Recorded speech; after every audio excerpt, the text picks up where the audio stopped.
Maayong hapon kanatong tanan ani ano sab ako sa lain nato nga vlog. This time nag-outdoor ako, naglakaw-lakaw diri sa baybayon sa Gampis. Akong gi video ang kabuhatan samtang magsudong sa lapad jud kaayo nga hunas gikan sa dagat. So the heavens declare the glory of God. Ato kanang makita nga ang iyang kabuhatan nagahimaya gayud sa iyang pagkagamahanan. Isip nga kita usa sa mga creation nga gihatag sa gi-create sa Ginoo, makapahimulos kaayo sa iya ang handiwork. Salamat kaayo kaniya. Ato siya nga i-glorify mga igsuon.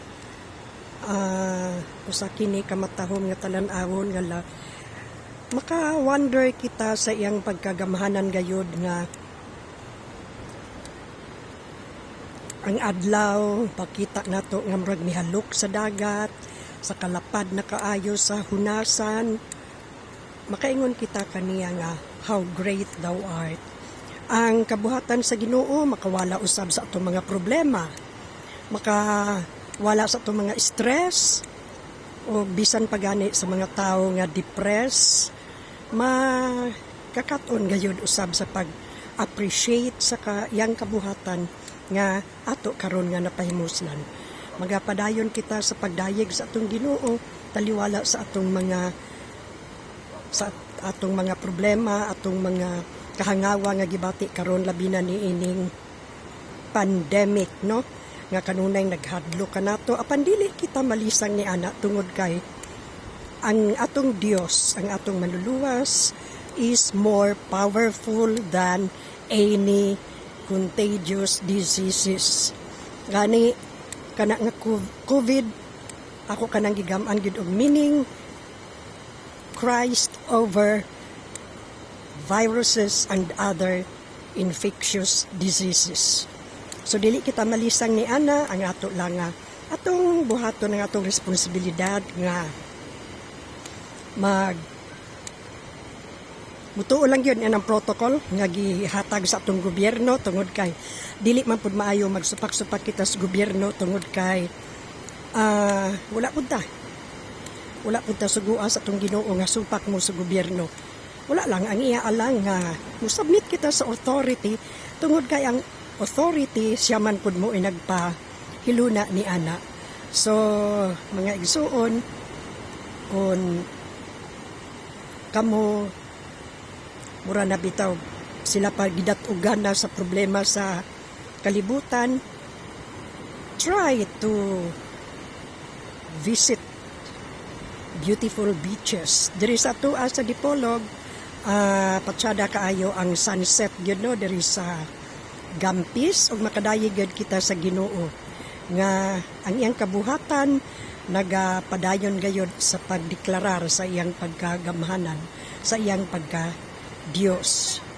Ato kana nga masinati sa kabuntagon palangdaan ang katahom ni ini ato gayong masinati.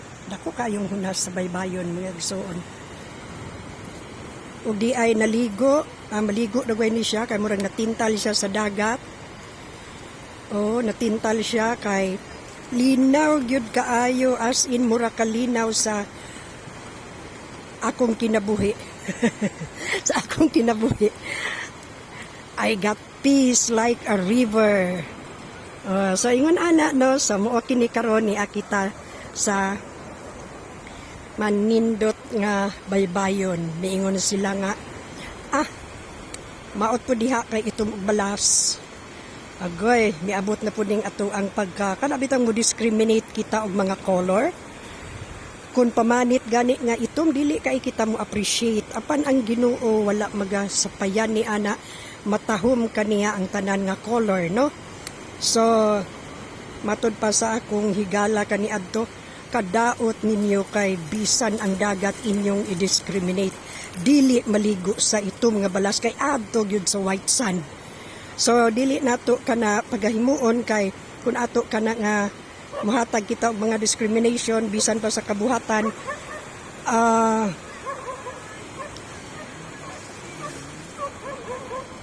dili ikalipay sa atong Ginoo tungod kay iya ka nang binuhat. So maayo gyud kana matud pabitaw niya pag-create niya sa kalibutan. He created the heavens and the earth, o pila kadto ka adlaw yang mga creation tanan, o iyagi kanang tapuson, and it was good. So atong pasalamatan ang Ginoo ni ana nga bisan pa sa atong pagka makasasala, sa atong pagkabadlungon, sa atong pagka tanan na lang gyud, di man kita perfecto, daghan man gyud tag mga kabuang na himo sa atong kinabuhi, apan ang Ginoo padayon nga naghatag kanato ni anang good.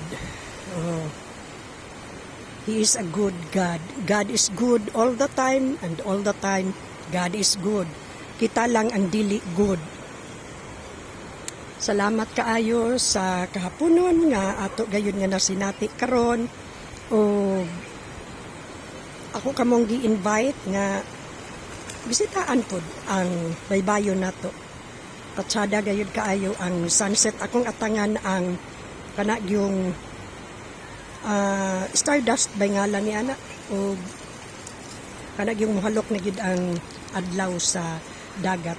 Manindot kaayo. Tingali doon na sa iro diri nga murag nalibog siya na unusan ning balon nga milihok ang tubig, no. So atong ipadayon ang atong pagdayeg sa atong manluluwas, sa atong Dios nga gamhanan gayud, omniscient, omnipotent, omnipresent God. Kung aduna mo'y kalaay sa kinabuhi, visit the sea.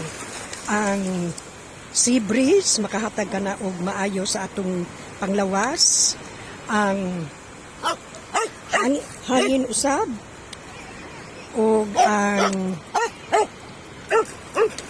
kapresko gayud, no. Nindot kaayo tagamtamon ang kaharuhay sa baybayon. O dako gid kaayo nga kuan, dako kaayo nga hunas. So it is hunas here niini nga baybayon nga akong tindugan karon, gatubang ko sa dagat, og akong video kining setting of the sun, no.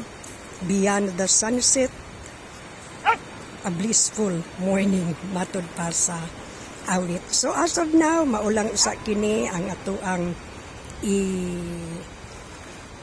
mahimo karon, no. Nag-glorify lang ako sa kabuhatan sa Dios.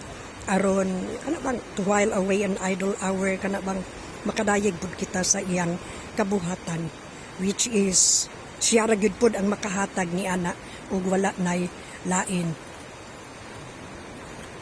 Niya'y sirina nga walay ikog, lakaw-lakaw aning dagat. Salamat kaayo mga igsuon, o atangi ang ato ang sunod nga vlog. Salamat kaayo ni ana.